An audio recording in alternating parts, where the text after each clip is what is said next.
Cerca de 3.000 refugiados han puesto en juego su vida en los últimos días al intentar cruzar de la ciudad francesa de Calais a territorio británico. Lo cierto es que desde junio hasta hoy 9 han muerto. Más los deportados, más los maltratados, más los corridos por perros. Una crisis humanitaria que ni Francia ni Gran Bretaña se hace cargo. Las muertes y represiones que se registran en el conflicto entre miles de africanos que huyen de guerras y miseria de sus países de origen y algunos gobiernos europeos indican que se trata de la peor crisis migratoria de la historia. Los datos son contundentes. Solo en el Eurotúnel que une Francia con Inglaterra, desde enero de 2015 a la fecha, 37.000 migrantes fueron interceptados intentando ingresar a través de la ciudad francesa de Calais.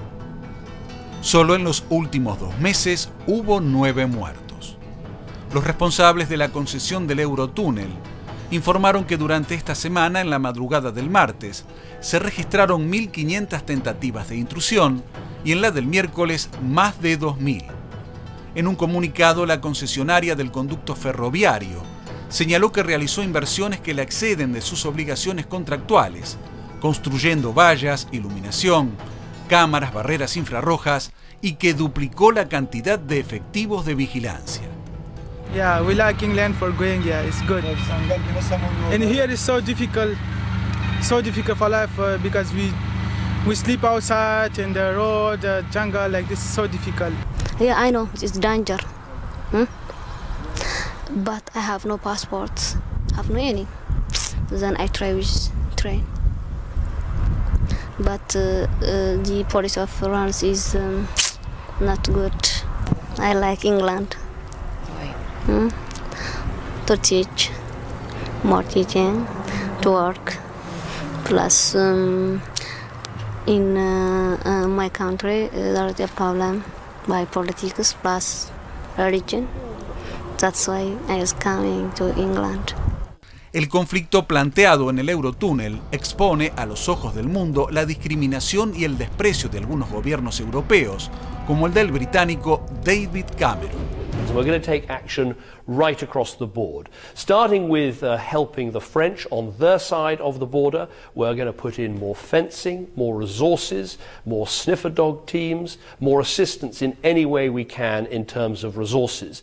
Il est important que nos amis britanniques soient au rendez-vous, notamment sur le plan budgétaire, mais pas seulement, car il faut ensemble lutter contre l'immigration clandestine.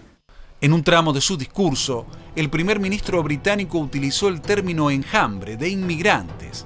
Este término disparó críticas de los opositores, que lo acusaron de deshumanizar a los pobres para igualarlos a los insectos. Desde Francia, el ministro del Interior, Bernard Cazeneuve, anunció que reforzará la presencia de agentes de seguridad en la ciudad de Calais. La decisión fue tomada tras conocerse la muerte de una mujer inmigrante, 9ª víctima fatal en los últimos 2 meses, que fue atropellada por un camión cuando intentaba pasar al Reino Unido. Son refugiados, están pidiendo ayuda, protección, están huyendo de la miseria, del hambre, de la pobreza y de la guerra, Telma. ¿Qué decir? Es tremendo, la verdad, ¿no? Y tiene soluciones, porque además, mirá lo que son las declaraciones de Cameron, ¿no? Bueno, las soluciones existen si se enfoca el problema como corresponde. El tema es que acá el problema se enfoca en la víctima, o sea, piensan en poner vallas, en poner perros rastreadores. Incluso la canciller de la Unión Europea, Federica Mogherini, en mayo pasado, habló de pedir permiso a las Naciones Unidas, al Consejo de Seguridad de las Naciones Unidas, para hacer operativos militares. Ella proponía usar satélites y drones para identificar a estos grupos y actuar militarmente, porque con la justificación de que podía haber traficantes de personas o que podía haber terroristas en esos grupos. O sea, hasta ese punto se llega, cuando en realidad, si vos mirás quiénes son los inmigrantes, hay un artículo muy interesante de la BBC de Londres, que lo hicieron en abril del año pasado. Los primeros son sirios y los segundos son de Libia. Después vienen los de Irak. Es decir, vos vas viendo que los lugares de donde vienen los inmigrantes son los lugares donde Estados Unidos y la OTAN llevaron a la guerra. países que antes no tenían guerra. Libia era un país, yo no me canso de decirlo, era un país que en el rango de las Naciones Unidas tenía el mismo nivel que Uruguay. Es un nivel de perversión. Exactamente, es un nivel grande de perversión y justamente no se analizan cuáles son los verdaderos motivos de que haya este grado de inmigrantes, porque si buscas los verdaderos motivos, finalmente te das cuenta que los verdaderos motivos están en Europa. Hay un concepto demonizante, me parece, de algunos hombres de la política y líderes de países cuando dicen vienen los malos a robarnos, a sacarnos. Digo, además de que no hay un concepto que humaniza, que de alguna manera dice, bueno, quizás nosotros no estamos en condiciones de recibir tanta migración. Además hay un concepto demonizante. Son malos, vienen a robarnos, vienen a quitarnos el trabajo y además no podemos hacerlo. Digo, de ahí al fascismo no la hay un paso. demonización es... el sentido de la demonización y de la demonización sobre todo que hacen los medios de comunicación masivos es que el ciudadano común acepte que su gobierno va a tomar estas medidas crueles. O sea, Claro. va a agarrar a otro ser humano y le va a echar perros.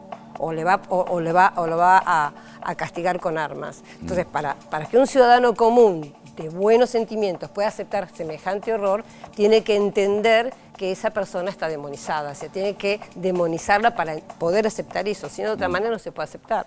Ahora son temas culturales, económicos, digamos que hay múltiples causas que son las que producen este rechazo impiadoso absolutamente. Sí, ¿no? yo creo que si vos mirás todas las inmigraciones que hay en el mundo, porque también pasa, antes fuera de cámara hablábamos del caso de Estados Unidos y México, por ejemplo, vos te das cuenta que la mayoría de los casos, o de la gente de Europa del Este que se fue a Europa, la mayoría de los casos son gente que huye por problemas económicos, con países que tienen graves crisis económicas, o países en guerra, con lo cual quiere decir que siempre la solución es política. Sí, claro. Digo, Siempre la solución es política. Nadie se quiere ir de su país, nadie se quiere ir de su casa, nadie quiere abandonar a su familia. Ahora es a sus tan malo padres. que lo están pasando los refugiados en estos países que algunos hasta piensan en volver a sus países a pesar del hambre y de la guerra, ¿no? Exactamente. Hoy en página 12 justamente había una nota de tapa donde un sirio decía quisiera volver a mi país, un país que recordemos está prácticamente en guerra civil, porque tengo miedo de lo que me puede pasar acá estando en el campamento, ¿no? Eso realmente habla de la situación que están atravesando. Mientras tanto, en esta parte del mundo, la situación es totalmente distinta. Digo, el Mercosur habla de integración, el Mercosur habla de un documento común, el Mercosur habla de una patente única para que los autos de Argentina puedan circular por todo el bloque. Digo, Sí, es lo opuesto. Y además tenemos que pensar que en estos últimos años, no solo en Argentina, ha regresado mucha gente. Recordemos que en el 2001 y el 2002 pasaba lo mismo. Claro. Los argentinos se querían ir a otros horizontes porque la estábamos pasando mal acá, no había trabajo. Pero también en Bolivia y en Ecuador han regresado, los dos países tienen políticas para volver a traer a sus ciudadanos y en ambos países están volviendo muchos ecuatorianos que estaban en Europa o bolivianos que se encontraban en otros países. Por eso digo, siempre la solución de última siempre es política y tiene que ver con los modelos políticos y económicos que se eligen. Seguro. Muy bien. Muchas gracias, Gracias, Telma. Telma. Gracias.